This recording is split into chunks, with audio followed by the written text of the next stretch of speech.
Hey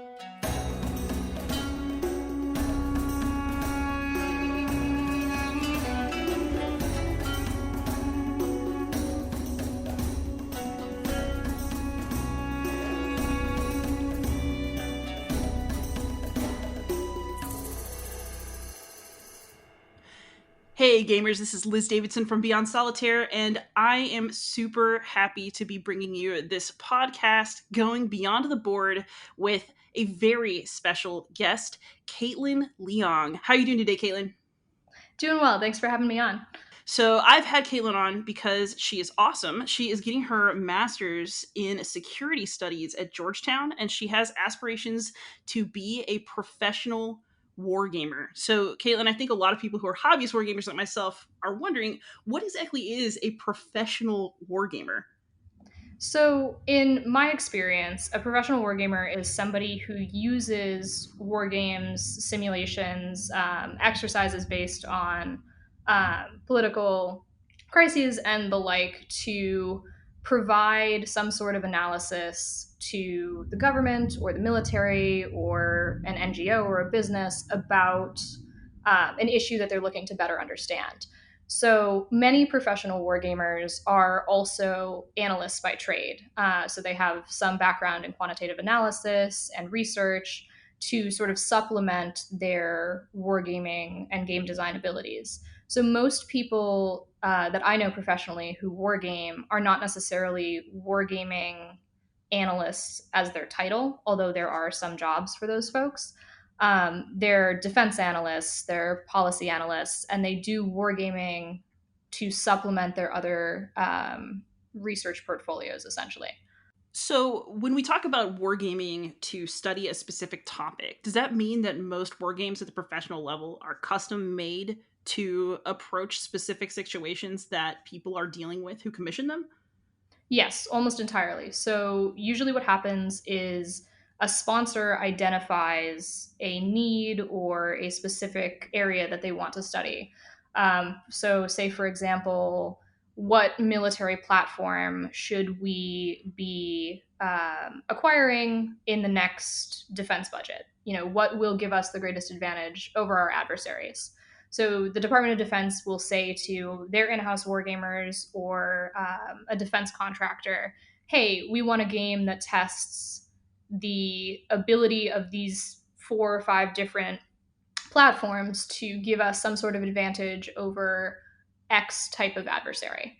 And then what a professional wargamer does, usually with a team of analysts and a design lead, they sit down and they decide, okay, what is the research question? What needs to be involved in this game in terms of variables in order to come out with an outcome, an analysis that says, you know, this is the best platform for you to choose.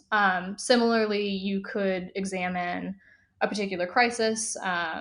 You know, if there's a humanitarian issue, for example, the refugee crisis back in 2015, you can look at what happens to systems, you know, political systems, governance, when there's all of these people coming in from a war-torn country, and how would, for example, the EU respond appropriately? What are the options? How do people kind of react on the first take? And what can we learn from that outcome, essentially? So basically, what professional wargaming entails is doing research into a topic and then using design skills to figure out how to model what you know in a way that's actually playable. Pretty much. So it's a combination of creating a solid research model that ideally is replicable across multiple iterations of the game, but also, you know, creating a story that can train people, because there's multiple kinds of professional wargaming. So in my experience, I've mostly done educational wargaming, which is designed to help train mostly military officers in understanding some of these complex issues and sort of where the military fits in, also training government officials in thinking through their responses and what's appropriate. But a lot of the wargaming that is commissioned by the government is more analytical in the sense that it's meant to generate some kind of research output. So there's sort of two schools of thought on that, and if you sort of read into the debate between those two schools, there's differing opinions on the value of each and whether or not you can truly make an analytical war game.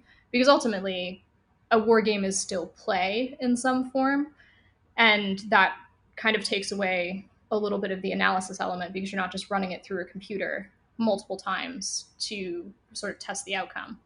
But basically, what it comes down to is yes, you're designing something that will give you some output, whether that output is learning or some sort of research conclusion. So, how do you know going in if the model that you're working with is viable? I mean, wouldn't problems come from basically teaching people on a model that doesn't work so that they're trying to apply something to a situation that doesn't actually fit? I mean, how do you hedge your bets on that? So, speaking from my experience, which I will admit is much more limited than some of the more established professional wargamers in the field, I have tended in games that I've designed to try to avoid basing it on any one analytical model and base it more on a body of research that attempts to be somewhat predictive of how a crisis or scenario would play out, and then give the participants or players of the game the tools and the decision points to play through their own biases about the scenario to some conclusion. So, a lot of the work that I've done is more about teaching people how to be aware of themselves in whatever role they've been given or whatever role they actually occupy. Because you're right, like you could base a game off a faulty model and then the game falls apart when you're actually running it and having people play it. And then, of course, your research output is null and void because you've made a bad game. And the idea is that there's some form of testing and multiple research phases as you build the game out that would prevent that. But there's always the risk of ending up with a bad game where you've built in biases that shouldn't be there, or you've narrowed the decision field so much that the players only really have one of two options. And that's not going to give you a good output in terms of figuring out what options there are if that's what you're seeking to study, or what variables impact the ultimate outcome. So it really does depend, I think, on what the purpose of the game is. If the purpose is purely educational, it's generally less analytical, and therefore the model that it's based upon is not as important. But when you're conducting research for a sponsor, it is a lot more important that the model be as close to reality and as close to what is necessary to answer the research question as possible. And that's where, there's this big debate in gaming about, professional wargaming is how professionally useful is the research that comes out of these. And so professional wargaming waxes and wanes in popularity because sometimes people are really focused on the educational aspect and they're like, this is a great way to train the military and our leaders in crisis response before a crisis happens. And sometimes it's like, oh, this is an excellent way to study this weapon system or our relations with this country.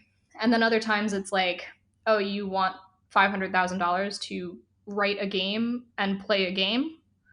And so it really depends on the administration, what's going on in the world, who is designing war games, and sort of what the recent track record is. And the problem also with professional wargaming is that a lot of these games are classified. So there really is no way to tell unless you're already on the inside sort of what worked and what didn't. Ooh, that's really interesting. So, I'm going to assume that from your perspective, you find wargaming to be very valuable. I think especially I liked what you were saying about bias, both identifying your own because you're asking players to inhabit the game world that you created and make decisions in it, and also getting others to confront their own bias. Could you talk more about that and then maybe about other benefits that you see from learning through wargaming? Sure. So I think that what is ultimately important, regardless of how you feel about professional wargaming versus hobby wargaming, is that the point of playing through one of these scenarios is that you learn something. And whether or not that learning is based on hard research and analysis is somewhat less important than what you learn about yourself as the designer or as the participant. Some of the best games that I have either participated in or run have been games where somebody came in knowing basically nothing about the scenario and how their role interacted with other roles, and they left with an understanding of, okay, for example, this is what an intelligence analyst does, and this is the scope of intel work for the US versus a foreign adversary. And I would argue that at least at the more junior level is what's really valuable, is understanding where you fit into the bigger picture, and also being able to immerse yourself in that game world with minimal risk. I mean, that's what's so wonderful about playing games, is it's meant to feel real, but it ultimately isn't. And so you can take risks and make decisions that you probably wouldn't make if you were that high level policymaker with 5 minutes to decide whether or not you're going to press the button to launch nukes against for an adversary. And what we've found is that in designing some of these games, most of the games that I've designed have been for students and young professionals, is that people take away something about themselves and about how they understand situations and relate to the world, regardless of whether or not they walk away with more area knowledge or more practical knowledge about a specific issue area. And I think that really is the value of educational wargaming. On the analytical side, I will admit that I have designed very few games that are meant to have analytical outputs other than an after action report about what the participants learned. So we would measure the metrics of how much do you feel you've learned, how prepared did you feel, how accurate did you think your role was, those sorts of things, and write a pseudo research report based off of that for the sponsor. But in terms of designing like a hard analytical model, I really haven't had the chance to do that yet. And the value there is that you, again, can potentially reveal biases of, for example, the army commander wants more tanks because he's very familiar with tanks, and the Air Force wants more planes because that's their area of operation. And sort of how do you balance all of those competing interests in a game where then you realize, like, oh, actually, what we need to be more effective is ships. And that can be cost saving, that can be revelatory in terms of figuring out what the most important aspect of warfare or foreign relations is. But at the same time, something to be cautious of is the fact that, as American wargamers, even if we're trying to design a game from a red team perspective, where we're trying to put ourselves in the shoes of a Chinese or Russian analyst, we're not ever going to be able to do it fully. Like, we're trying to create as much as possible their perspective. But since we don't innately have that perspective, it is hard to be 100% true to reality and true to their experience. So it's a fine line to walk in that respect, but really it's about the learning outcomes, whether it's something that you learn as a participant or something that an organization can take away as a lesson learned. So when you think about wargaming in a professional sense, it's definitely about learning. But I mean, I'm coming from the hobbyist side. We also think about things like balance and fun. In what sense? I mean, do professional war games have any of a sense of balance, or is it strictly about recreating reality and therefore not quite a game the way that someone like me might imagine a game on game night? So I think it depends on how you define balance and whether that's in the scope of the sponsor's research question. Because there are certainly games that could be designed and that I have designed where we've tweaked reality a little bit to allow for a better gameplay experience. But that tends to happen more on the educational side, where you want people to learn, you don't want them to feel backed into a corner. For example, if they're playing as a country less powerful than the United States, you don't want the United States to just be able to steamroll them, even though, in conventional and economic and military terms, that is what would happen. But there is there should always be an element of fun, because that's how you get people to buy into the scenario.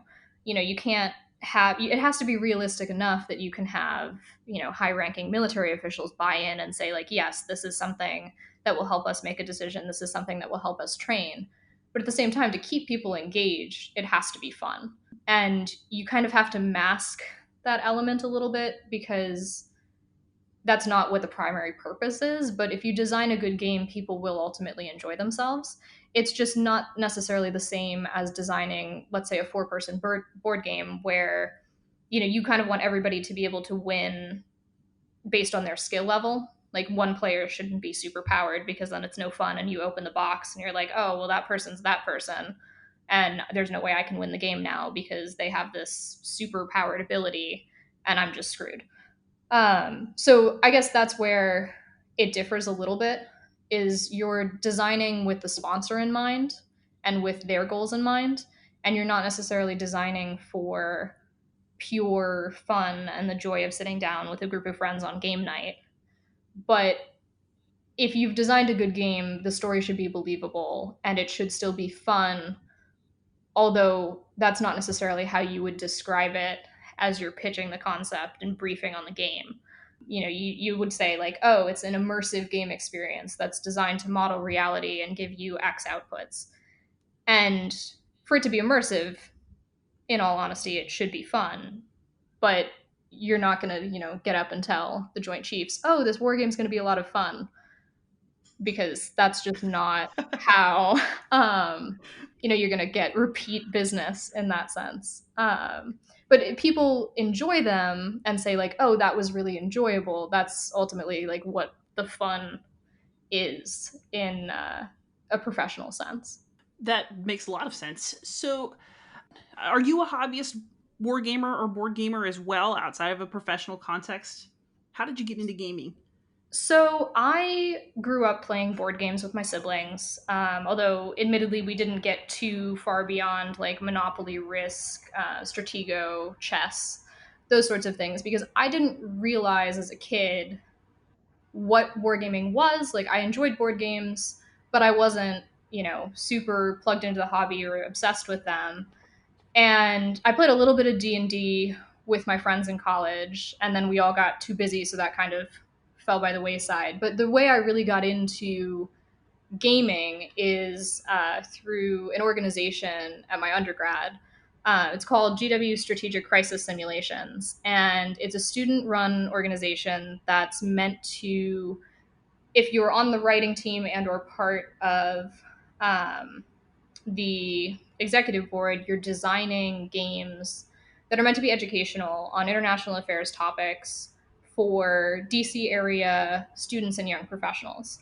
And I got into it entirely by accident. I was looking for something that was going to give me writing samples of all things as a freshman. And a couple of my girlfriends and I were in the library at like 2 a.m, and we were scrolling through all of the clubs that were available at GW. And we were like, oh, this sounds really interesting. And they say that you'll be writing simulated news articles and things like that for these simulations. Let's give it a try. So, we filled out some Google form. It's like 2:30 in the morning. None of us had any idea what to expect. And the first simulation that I ever worked on was, we called it Rising Tides. And it was a red versus blue game. So it was China versus the US in the South China Sea. So at the time, very topically relevant and super interesting to someone who is sort of just getting their feet wet in international affairs. And I wrote a plot line. So each writer was assigned a plot line based on their own area of interest. So we were grouped by humanitarian economic issues, military issues, and diplomatic issues. And I was on the humanitarian economic team, and I wrote a plot line with another writer about human trafficking through Chinese ports and the impacts of human trafficking between the US and China. And we fictionalized some elements of it, but I really, really enjoyed myself. And when it came time to run the actual simulation, we had about, I believe, 80 participants show up to play as either the US or Chinese government, various agencies.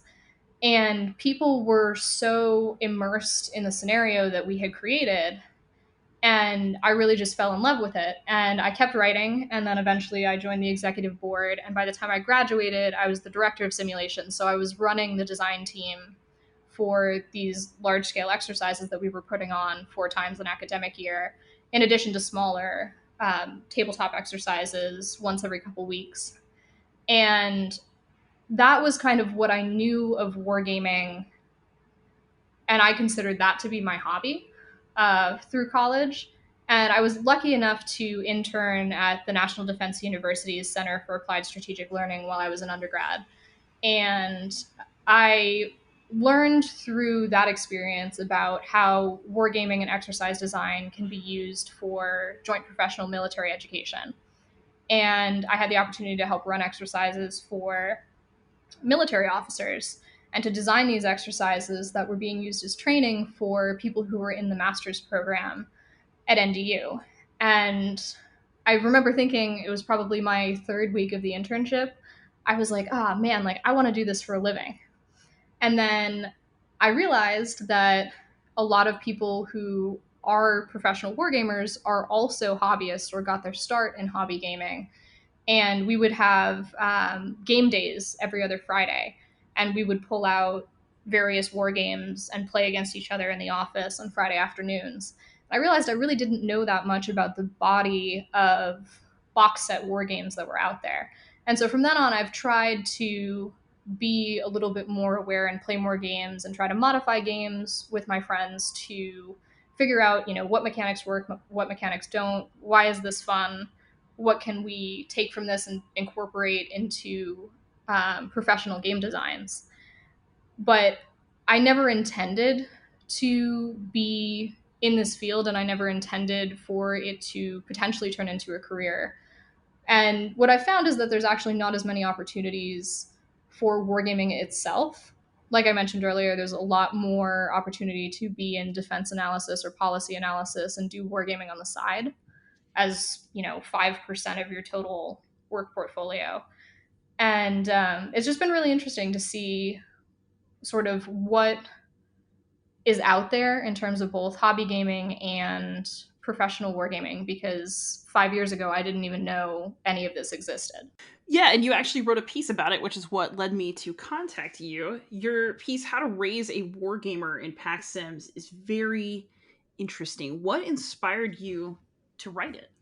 So I had the great fortune to be one of the first students at Georgetown in the master's program to take a formal wargaming course.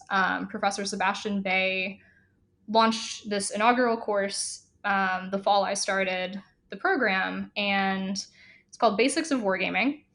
And I thought to myself, I've had game design for the last 4 years. I'm self taught for the most part. Maybe I can get something out of this, maybe not. I'll see, what this class is going to be all about. So I rearranged my schedule to register. And I sat there on the first day and I was like, well, I know nobody in this class and I have no idea what to expect. But the course itself ended up being a crash course in the history of wargaming, professional wargaming literature, and then designing an original box set wargame. And all of that experience led me to the conclusion that there's sort of something missing in how we understand where wargaming fits as a whole, both on the hobby and professional side, and also where the career pipeline is for all of these things. And Professor Bay has become one of my mentors. And he said, you have this really interesting set of experiences where you have more experience than most people who are looking to get into wargaming because of your work at GW and now the course that you've taken. And at the same time, Georgetown started up the Georgetown University Wargaming Society. And I joined the executive board as a founding member, and now I serve as the president. And so it sort of opened up this whole new set of opportunities to interact with professional wargamers who have been established in the field for quite some time. And sort of the culmination of all of those experiences made me realize that part of the reason why nobody really knows where to go, why I didn't know where to go coming out of undergrad, is because there's not exactly like a central hub of information. There's not exactly a person to go to and say like, hey, I want to do wargaming. Like there's no career advisor for that at a university. And you might connect to people here and there who mentor you and give you sort of a push in the right direction, but it's hard to piece together the right experiences to either work in hobby game design or professional design. And that's where I felt like it was important to lay out what my experiences had been so that not only if people who were coming up after me were interested, they could say, okay, well, this is what she did. And these are the experiences that she's identified as being beneficial, but also so that people who have been in the field for a while and who are starting to think about who the next wave of wargamers will be can say, oh, we don't have these opportunities, or we do have these opportunities, but apparently, up and coming folks don't know about them. And I've been really fortunate that the article was well received, and I've heard from a lot of established wargamers, hey, this is really awesome, or yeah, I don't totally agree with this point, but this is definitely food for thought. And ultimately, all I wanted to do was get the conversation started so that as time goes on, people have more of a jumping off point if they're interested, other than just kind of blindly wandering through their set of experiences, looking for a job title that says wargaming or something that has, simulation design buried in the job description. And my hope is that through this article, the ongoing discourse around it, and my work with the Georgetown University Wargaming Society, we can connect more people to the right people and get more people interested in the field and get them to be aware about the benefits and sort of what the pitfalls are as well. That's fabulous. I also noticed in your article that you have been part of a design team for that war game for your class, Reconquering Rome. And do I understand correctly that you're trying to get it published? Yeah, we are. So we're trying to identify publishers who might be interested and going through the process sort of to spin up a polished, really polished copy of our rule set and make the tweaks that were suggested to us by our classmates when we play tested as our final exam at the end of the course. And whatever comes of it, I'm really in it for the learning opportunity. Like, if we do end up getting it published, awesome that more people will be able to get their hands on it. But if not, just to even have the opportunity to shop it around and sort of see how the hobby design side works is also really valuable. So we'll see what happens. But it's just been a really cool experience to sort of through the course have both sides, have the hobby side where we played games together in class and had class game nights at office hours on the weekend, but also design something that is professionally valuable to us as the students. Awesome. Do you want to tell us about the game just a bit? It does have an unusual theme because it's set in the Byzantine period, correct? Yes, it is. So the game starts in 536 AD. It is meant to model, not with complete historical accuracy, because we did fudge some of the time frame to allow for more fun gameplay and a lack of superpowered characters, Justinian's attempt to reconquer the Italian peninsula. So it features two Gothic generals and two Roman generals who all play against each other for control of the Italian peninsula. And the idea is that it's a campaign level game where you have combat that we've modeled very closely off the risk combat adjudication method, where you roll the dice against each other and match them up and see who dies.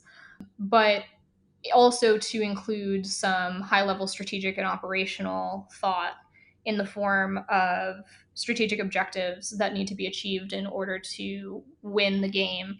And we've also thrown in the Justinian Plague, which can randomly strike at any time after the first year. And right now, the game takes about 2.5 to 4 hours to play through to completion. And we're working on trying to figure out if that's the right time frame or if we want to shorten it a little bit or make it a little bit longer. But the game is incredibly fun to play, although I am biased, I will admit that. Because you really get into the role of the general you're playing. So, for example, one of my design team members loved playing as Belisarius because Belisarius gets the most troops and he has the best combat modifiers because he's Rome's greatest general.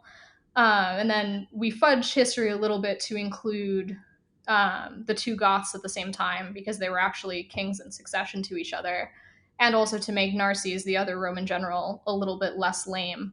But in the game, we've called him the Angry Eunuch, and because he was, and you get into that role, and you're like, Belisarius is really screwing me over, and I have fewer troops, and Justinian doesn't like me, and this is garbage.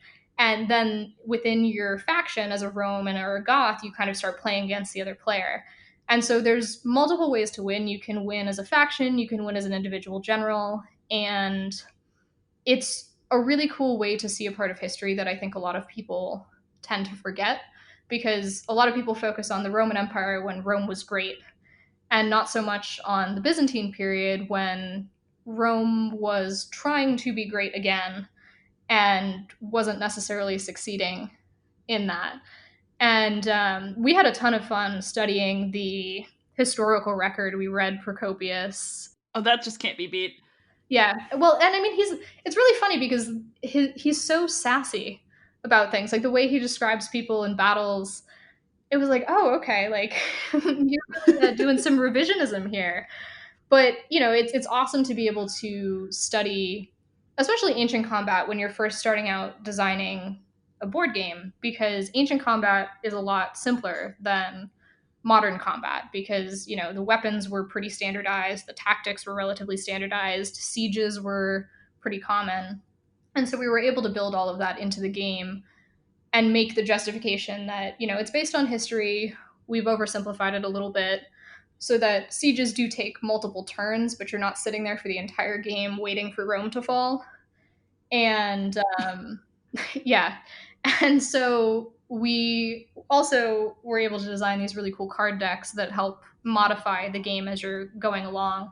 And we've given the Roman deck Latin names, and we actually found a Gothic dictionary online to help name the Gothic cards, although we're not entirely sure how accurate the translations are, because apparently it's all based off of like one single surviving Ostrogothic text. And there's just this online dictionary for it. So we got really into the immersive elements of the game design. I particularly had a lot of fun designing the map because I hadn't had the chance to mess around with Photoshop or anything like that in years. And, our hope is that if people ultimately are able to acquire the game commercially, it's something that's visually interesting and fun to play. And that's a different balance than the professional side of things, but Reconquering Rome was a lot of fun to design, and hopefully people will have a lot of fun playing it if it does make it out through a publisher. Well, I mean, it sounds promising to me. Of course, I'm biased as a classicist. I have one more question for you before I let you go, though. So you designed both sort of a hobby level game and you do professional game design, and you've been playing war games.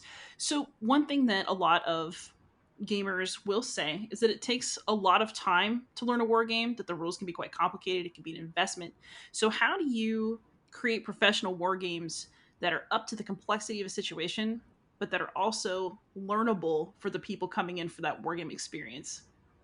So, in my experience, what we've tried to do is narrow the rule set to three things, which are have fun, embrace your role, and if you have questions, ask.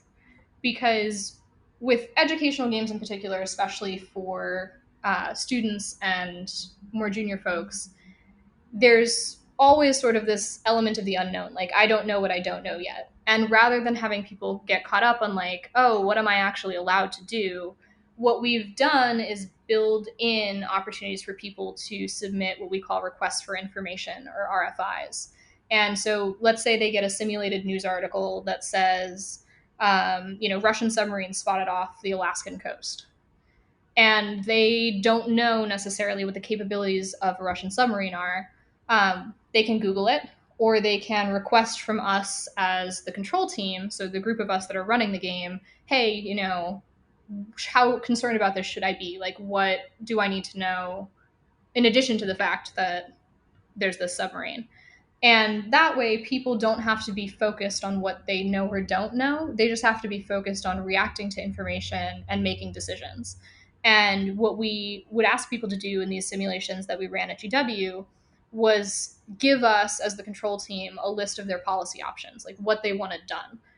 Whether it was military action, policy action, they wanted to talk to a diplomat from the other country if that country was not being represented by players in the simulation. And everything was kind of based off person to person interaction. And that way, you as the control team can make decisions about okaying or vetoing things based on the research that you've done to support the scenario and also the strength of the argumentation of the person submitting the request. But you don't have to build in this super complex rule set that everybody has to read and, be married to and understand, like, okay, if I want to do X, then I have to roll a dice that says, 17 or higher on a d20. So basically, professional wargaming is a lot more maybe like role playing with a lot of support from a team that's there to make sure you have the information you need to role play as well as you can. Essentially, yes. Although in some cases there are very complex combat adjudication tables that are built through Excel or some other means where you input the probability of a certain action being successful. So, for example, like I want to launch a satellite over X foreign territory and I don't want it to be noticed.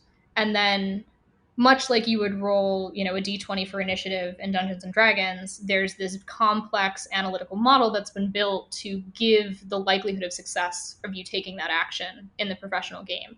And that's sort of what underpins the more military analysis games is these complex combat adjudication methods instead of just me as someone on the design team saying, yeah, that sounds about right. I think you've successfully launched the satellite and you've gotten X intel.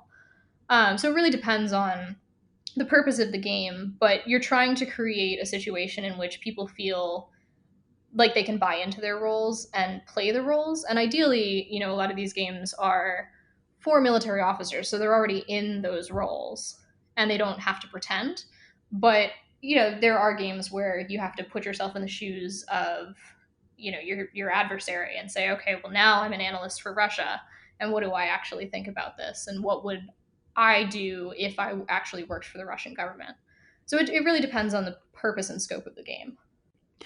Interesting. So as a proponent of professional wargaming, you have any last words for us before I go to where we can be found on social media? So I think ultimately what I would say is if it's something you're interested in, definitely start by identifying what your areas of interest are and what your existing skill sets are, and then focus on building a complementary skill set. So my secondary background is in research and analysis on a number of international affairs related topics.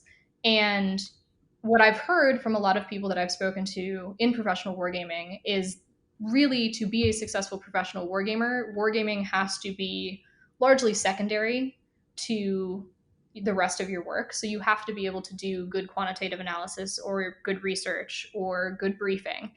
And building that secondary set of skills is really important. And also try to identify opportunities to reach out to professional societies in your area, in the DC area, wherever you can find people on Twitter, YouTube, Facebook.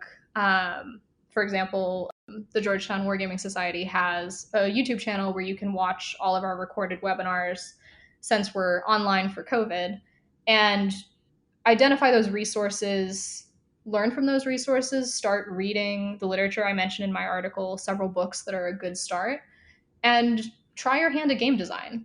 Even if you never publish a game, even if you never run a professional war game, it's very valuable to go through the process of starting with a scenario and then doing all the research and building something out and testing it, because that's something you can talk about in an interview is, hey, I designed this game and this is what I learned. Because most people are not expecting you to be a, completely formed wargamer. They're looking for you to have the skill set that complements wargaming that also then complements their work. So I guess my advice to folks looking to potentially get started on the professional side comes down to identifying a complementary skill set and then also identifying what you can do to sort of self-teach. Because at this point in time, there's a lot of courses that you can take online through various professional societies. But aside from that, there's really no formal, wargaming degree or program. And that's just because there hasn't been enough buy-in at most institutions to start something up. But there's a lot of value in teaching yourself and identifying what it is that you want to do with wargaming, whether that's hobby design or professional work. Caitlin, thank you so much. Speaking of being found online, I can be found anywhere as Beyond Solitaire, but where can we find you? So you can find me on Twitter at Caitlyn_Leong. You can also find me on Facebook and LinkedIn under the same name. And if you're interested in learning more about the Georgetown University Wargaming Society, we are on Facebook and Twitter at GU Wargaming. And we can also be found online at guwargaming.com. Fantastic. Caitlin, thank you so much for coming on the show and giving us your time. We really appreciate your insights. Thank you so much for having me. Happy gaming, everybody.